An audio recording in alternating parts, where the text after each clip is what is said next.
Thanksgiving morning, I woke up before the sun, like always. At 78, my body no longer cares for alarms or clocks. The silence in my house was so heavy, it almost had a voice of its own. My wife used to fill these rooms with humming and soft laughter, but she has been gone for 6 years now. 6 long, cold years. The coffee pot gurgled in the kitchen. I stood by the window, watching the trees bend gently in the wind. Rust-colored leaves fell without sound, just like memories, quiet, beautiful, forgotten. I set the table for one. It used to be for 6. Me, her, and the kids, 3 of them, all grown now, all busy, all scattered across different states. I used to get phone calls, cards, visits, but as the years rolled on, those things faded like fog under sunlight. Life moved on, except mine. I looked at the wall calendar. Big red circle around today. Thanksgiving, the kind of day that used to mean something. My daughter Sarah promised to call. My youngest Jamie said he might stop by with the grandkids if he could make it work. My oldest, Paul, had not said a word in weeks. I waited, poured another cup of coffee, waited some more. I made stuffing, out of habit. She always made stuffing on Thanksgiving, the kind with celery and too much pepper. I burned it. The smell filled the house. I laughed, a dry, bitter laugh. Then I cried. The kind of crying you do when nobody can see, soft, silent, like leaves falling. It was noon, then it was 2, no messages, no calls, not a soul at the door, just me and Benny. Benny is my dog, a little mutt with crooked ears and a tail that never stops wagging. My wife brought him home just months before she passed, said he would keep me company. She was right. He's the only creature in this house that remembers I'm alive.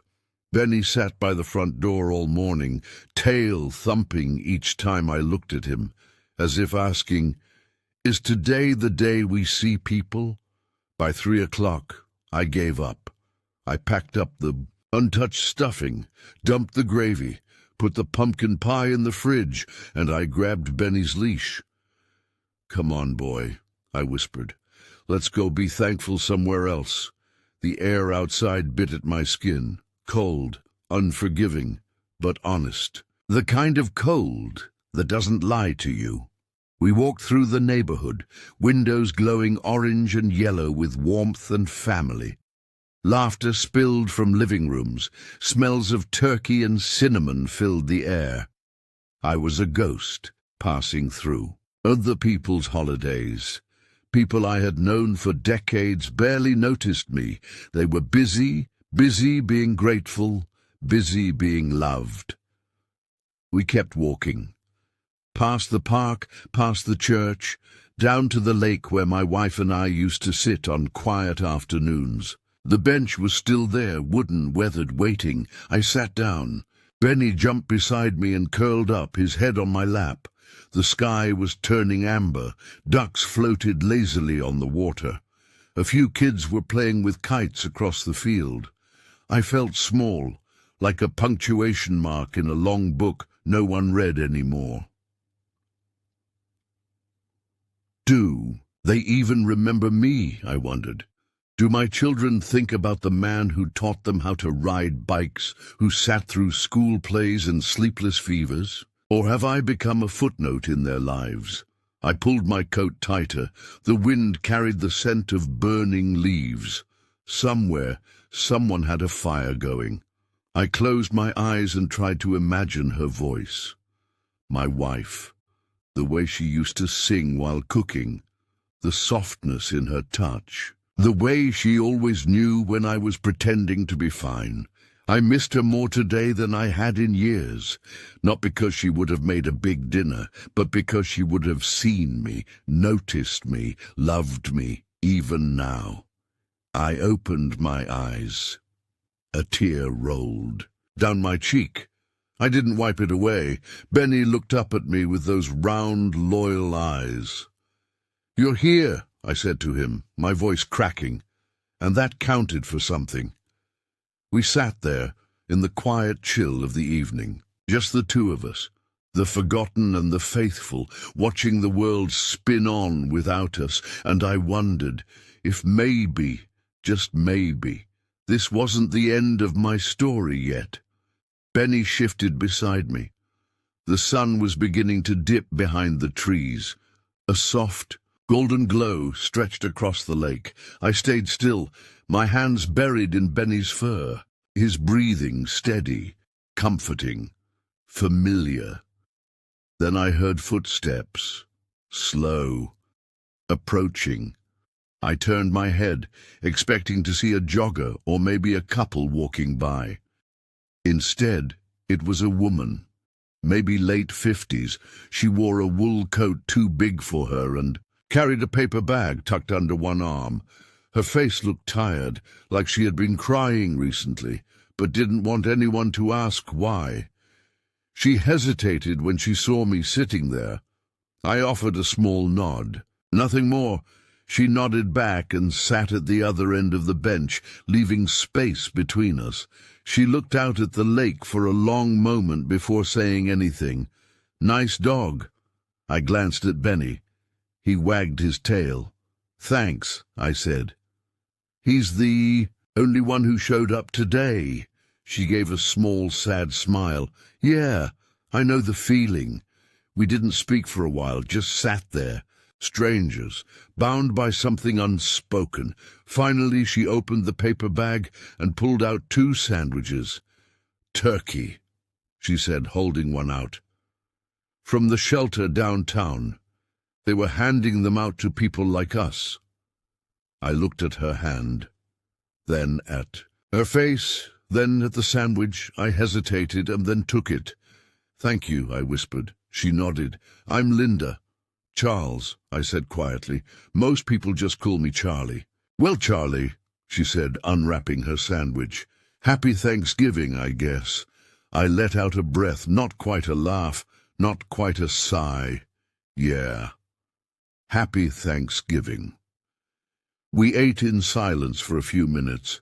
The sandwich was dry, the bread too hard, but I hadn't realized how hungry I was until that first bite. "Do you come here often?" she asked. "Used to," I replied. "With my wife. She passed 6 years ago." Linda looked at the lake. "Mine's been gone for 8. Cancer." I nodded. "Heart attack. 1 minute she was there, next minute I was holding her hand and talking to a ghost." She didn't flinch, just whispered, "Yeah." Another pause. "You have kids?" she asked. 3, I said. "But none of them called today. None of them came." She gave a dry chuckle. "I had one, a son. He's in Florida. He sends me Christmas cards with pictures of his boat. Never picks up when I call." I swallowed the lump in my throat. "Not from the sandwich. Feels like we outlived our usefulness," I said, half to myself. Linda turned to me, her eyes sharp. "No, we just became invisible." That sentence hung in the air. Benny whined softly, nudging my hand.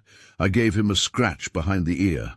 "You know," Linda continued, "after my husband died, I used to think I wouldn't last a year. I stopped talking to people. I'd walk through the grocery store and forget what I came for. I sat in my apartment staring at the walls. But eventually, I started walking again, volunteering at the shelter. That's where I got the sandwiches today." I looked at her. "You volunteer?" She nodded. "Sometimes.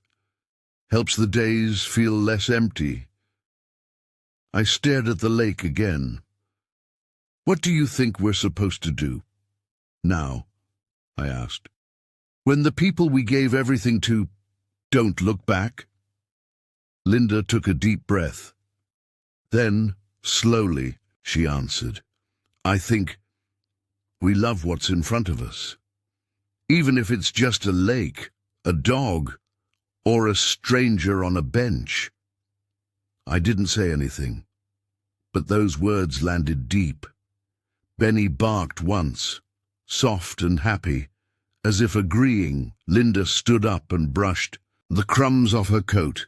"Well, Charlie," she said, "I'm heading back before it gets too dark. You're welcome to walk with me or just sit, up to you." I looked at her, a woman I didn't know an hour ago, now the only soul who had looked me in the eye today. I stood. "Let me walk you back. Benny's getting cold feet anyway." She smiled, not big but real.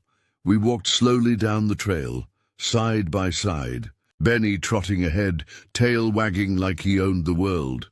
No hand to hold, no grand table waiting, but something else, a step forward, something human. As we walked, the cold didn't bite so hard, and the shadows didn't feel quite so heavy. I didn't know if I'd ever hear from my kids again, but for the first time that day, I didn't feel completely alone.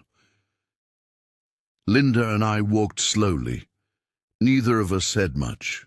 We didn't need to. The trail twisted through the trees, leaves crunched under Benny's paws. The world was quiet, still, like it was holding its breath. When we reached the parking lot, Linda stopped. She looked at her old sedan and then at me. "Well," she said, brushing hair from her face, "this is me." I nodded. Benny sat at my feet, tail gently tapping the ground. Linda hesitated, then pulled a small card from her pocket.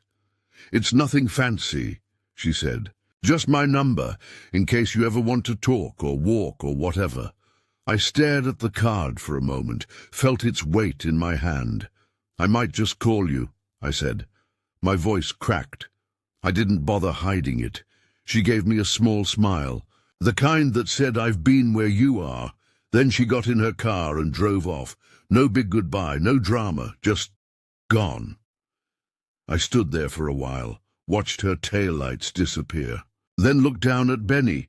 "Well, buddy," I said, "looks like we're not completely forgotten." He barked once, as if to say, "Told you so." Back home, the house felt the same. Quiet, dim, too much furniture for one man and a dog. I put the leash away and poured Benny a bowl of food. He dove in like it was steak. I made myself a cup of instant coffee and sat at the kitchen table. I stared at the chair across from me, the one Anne used to sit in, her hands always folded, her laugh soft. She would have loved Linda, I think. They were both strong in that quiet, weathered way. I reached for the card Linda gave me, ran my fingers over the edges. Then I looked at my phone.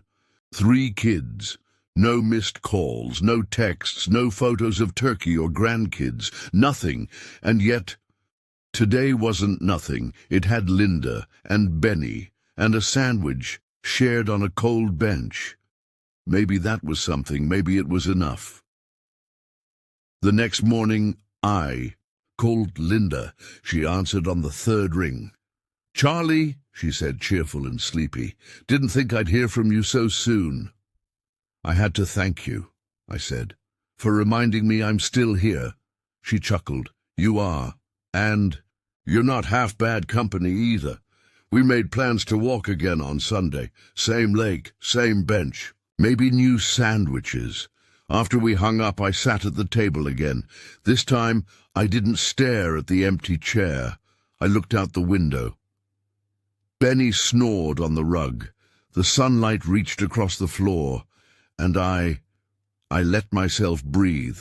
Over the next few weeks, I saw Linda often. We walked, we talked, we laughed sometimes. She told me about her husband, how he loved jazz music and burned every Thanksgiving turkey he ever tried to make. I told her about Anne, how she couldn't cook to save her life but set a table like royalty. Linda always brought extra dog treats for Benny. He adored her. Naturally, one afternoon in December, we walked around the lake in silence. The trees were bare now, the sky gray. Suddenly she stopped. You know what hurts? She said, eyes on the water. It's not that they forgot us. It's that we didn't forget. Them. That hit me like a brick, but I nodded, because it was true. We carry people long after they stop carrying us. Christmas came. No cards from my kids, no calls, not even a message.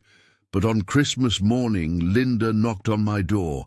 Benny barked like the world was ending. She stood there with a pie in one hand and a scarf wrapped around her neck. I figured we'd eat. Something burnt together, she said. Just like old times. I let her in. We had pie and coffee, and Benny got more table scraps than he should have. We watched an old movie. One Anne used to love, and somewhere between the first slice and the final credits, I realized I wasn't waiting anymore, not for phone calls, not for apologies, not even for the past to feel less heavy. People leave, sometimes without slamming the door, sometimes without saying goodbye, but we keep waking up, we keep feeding the dog, making the coffee, answering the knock at the door, and one day, without even noticing it, the silence hurts a little less. You start to laugh again, even if it's just once a week, and suddenly you're not invisible anymore, not to everyone, not to yourself. This wasn't the Thanksgiving I expected, not the one I used to know, but maybe it was the one I needed, because sometimes being seen by one person is enough to remind you that you still matter, even when the world forgets you. You don't have to forget yourself.